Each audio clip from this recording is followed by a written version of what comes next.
Hello friends, તો આજે આપણે બનાવવાના છે એકદમ રજવાડી સ્ટાઇલ બટેકાવડા।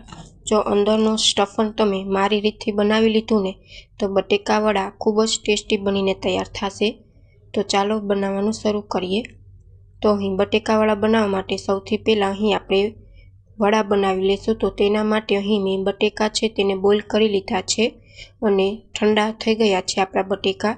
હવે આપણે તેને મેસરની મદદથી તેને મેશ કરી લેશું। બટેકા હંમેશા ઠંડા થાય ત્યાર પછી તેને મેશ કરવા। જો ગરમ હશે અને તમે મેશ કરશો ને તો તમારા બટેકાવડા છે ને તે ચીકણા થઈ જશે। ઠંડા થયા પછી જો તમે બટેકાવડા બનાવશો ને તો સરસ બનીને તૈયાર થશે અને બટેકાવડામાં તેલ પણ બિલકુલ નહીં ચડે। હવે આપણે બધા જ મસાલા એડ કરી દઈશું, જેમાં અહીં મેં આદુ મરચાં લસણની પેસ્ટ એડ કરી છે, અડધી ચમચી હિંગ, 1 ચમચી હળદર, 1 ચમચી ધાણા જીરું પાવડર, 1 ચમચી ગરમ મસાલો અને 2 મોટી ચમચી જેટલું લાલ મરચું પાવડર એડ કર્યું છે। સ્વાદ અનુસાર મીઠું એડ કરી દઈશું। બટેકા વડા સરસ ખાટા મીઠા બને તેના માટે અહીં મેં 1 ચમચી જેટલી ખાંડ એડ કરી છે। હવે આપણે લીલા ધાણા એડ કરી દઈશું।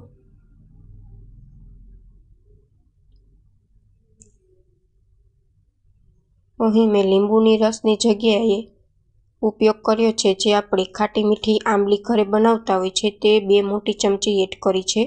જો આ આંબલીની ચટણી તમે એડ કરશો ને તો તમારા બટેકાવડા છે ને તે એકદમ રજવાડી સ્ટાઇલ બનીને તૈયાર થશે અને ખૂબ જ ટેસ્ટી બનશે।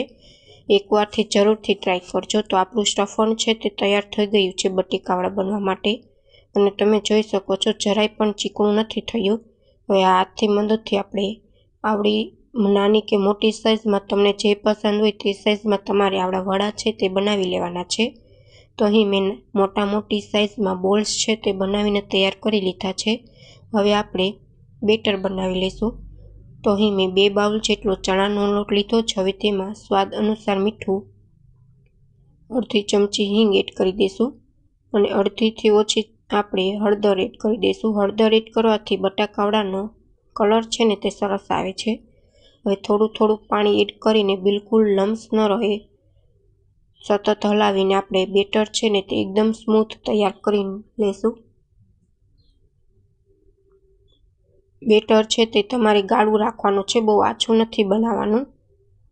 તમે જોઈ શકો છો બેટરની કન્સિસ્ટન્સી આવી બનાવીને રાખવાની છે, એકદમ ચમચામાંથી પડી જાય છે।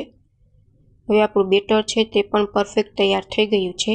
અહીં આપણે સોડાનો કે ઈનોનો બિલકુલ ઉપયોગ નથી કરવાનો, તો પણ આપણા બટેકાવડા ખૂબ જ સરસ ટેસ્ટમાં બનીને તૈયાર થશે। હવે અહીં મેં 3 બોલ્સ બેટરમાં એડ કરી દીધા છે। હવે તેને લોટમાં આપણે બેટરમાં સારી રીતના કોટ કરીને તેલમાં આપણે તેને મૂકી દઈશું। તેલ છે તે તમારે હાઈ ફ્લેમ પર ગરમ કરી લેવાનું છે, જેથી બટેકાવડામાં તેલ બિલકુલ ન ચડે। જો ગેસની ફ્લેમ ધીમી હશે અને તેલ ગરમ નહીં હોય તો તમારા વડામાં તેલ છે તે ચડી જશે। હવે ચારાની મદદથી આપણે 2 થી 3 વાર તેને પલટીને સારી રીતના તેલમાં તળી લેશું। જો તમને અમારી રેસીપી ગમે તો ચેનલને લાઇક કરજો, શેર કરજો અને સબસ્ક્રાઈબ કરજો અને કમેન્ટમાં જરૂર કમેન્ટ કરીને જણાવજો કે તમને અમારી રેસીપી કેવી લાગી। તો એકદમ રજવાડી સ્ટાઇલ આપણા બટેકાવડા છે તે બનીને તૈયાર છે। હવે તેને આપણે ચટણી સાથે સર્વ કરી લેશું। તમે જોઈ શકો છો જોતાં જ ખાવાનું મન થઈ જાય તેટલા સરસ આપણા બટેકાવડા બનીને તૈયાર છે અને વડામાં બિલકુલ તેલ નથી ચડ્યું કે અંદરના વડા છે તે બિલકુલ ચીકણા નથી બન્યા। Thank you for my watching video.